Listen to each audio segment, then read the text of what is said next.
Kita langsung saja ke pembahasan bagaimana memulai menulis latar belakang proposal penelitian atau skripsi. Kita harus membagi latar belakang penelitian menjadi 5 bagian. Bagian yang pertama itu berisi mengenai fenomena yang terjadi di sekitar kita.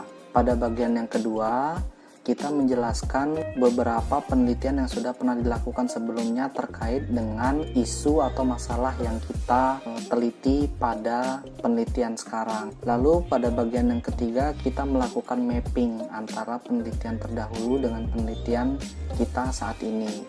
Dan yang bagian keempat, kita menjelaskan pemilihan lokasi penelitian yang akan kita lakukan. Dan bagian yang kelima itu kita menjelaskan penetapan penelitian. Baik, dari kelima bagian ini akan saya jelaskan dari bagian yang pertama, yaitu fenomena yang terjadi di sekitar kita.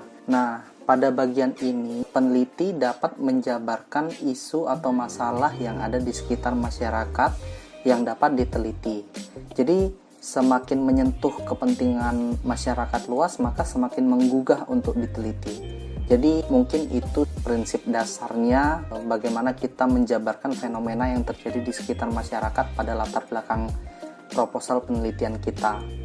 Lalu setelah kita menjabarkan masalah atau isu pada latar belakang penelitian kita langsung masuk ke bagian kedua, yaitu penelitian yang sudah pernah dilakukan sebelumnya.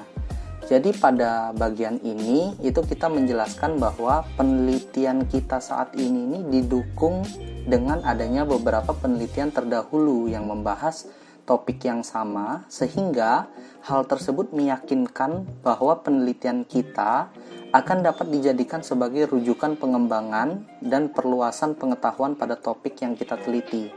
Jadi ketika kita sudah menetapkan nih masalah atau isu-isunya, kita perlu menegaskan kembali bahwa penelitian kita ini akan dapat diteliti atau dapat dilakukan itu karena adanya penelitian-penelitian terdahulu yang sudah lebih dulu meneliti dari isu atau masalah tersebut. Nah, lalu setelah kita menjelaskan nih penelitian yang sudah pernah dilakukan sebelumnya, kita lanjut ke bagian ketiga, yaitu mapping. Jadi pada bagian ini penelitian kita dibentuk dengan cara menguraikan bagian-bagian penelitian kita seperti variabel, indikator, paradigma penelitian, jenis penelitian, populasi, dan sampel. Nah, dengan membandingkannya terhadap penelitian terdahulu sehingga terlihat perbedaannya. Jadi kita runut lagi ketika kita sudah menjelaskan isu-isunya, kita sudah menjelaskan juga seberapa kuat penelitian kita dengan cara menjelaskan penelitian-penelitian yang sudah pernah dilakukan sebelumnya. Nah, tapi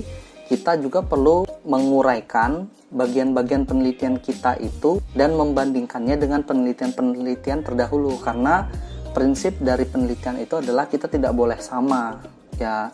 Jadi kita harus menjelaskan variabel, indikator kita, paradigma penelitian kita, jenis penelitian, sama populasi dan sampel kita itu harus kita bandingkan dengan penelitian-penelitian yang sudah pernah dilakukan pada isu atau masalah yang kita angkat.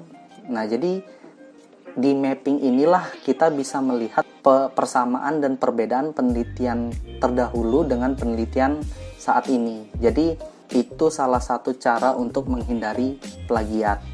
Lalu setelah kita melakukan mapping ya pada penelitian kita saat ini, kita juga lanjut ke bagian keempat, yaitu memilih lokasi penelitian. Jadi pada bagian ini menurut saya adalah bagian yang dianggap sebagian mahasiswa itu sulit untuk dijabarkan, karena mengingat sifat penelitian adalah objektif bukan subjektif.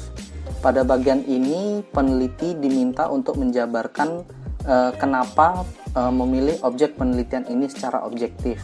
Jadi saya juga pernah, seperti contoh, saya pernah melihat skripsi terdahulu yang mengatakan bahwa peneliti memilih lokasi penelitian ini karena dekat dengan rumah si peneliti. Peneliti melakukan penelitian di lokasi penelitian ini karena mempertimbangkan anggaran atau jarak dan sebagainya. Menurut saya itu kurang objektif, karena prinsip dari penelitian itu adalah objektif. Jadi kita harus menjabarkan secara objektif kenapa lokasi penelitian itu dianggap tepat pada kajian penelitian kita saat ini. Jadi ketika kita sudah menjabarkan alasan objektif mengenai pemilihan lokasi penelitian ini, maka kita langsung masuk ke bagian yang terakhir, yaitu menetapkan penelitian.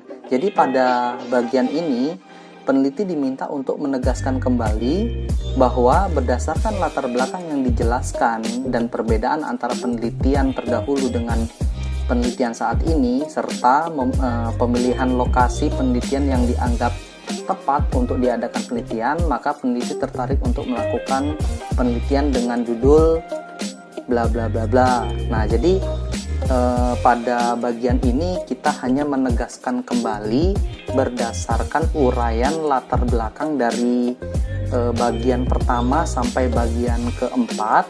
Lalu ketika kita sudah memberikan kesimpulan secara objektif tentunya, maka di bagian yang terakhir ini adalah bagian di mana kita menegaskan kembali bahwa kita akan melakukan penelitian dengan judul yang sesuai dengan apa yang kita kehendaki.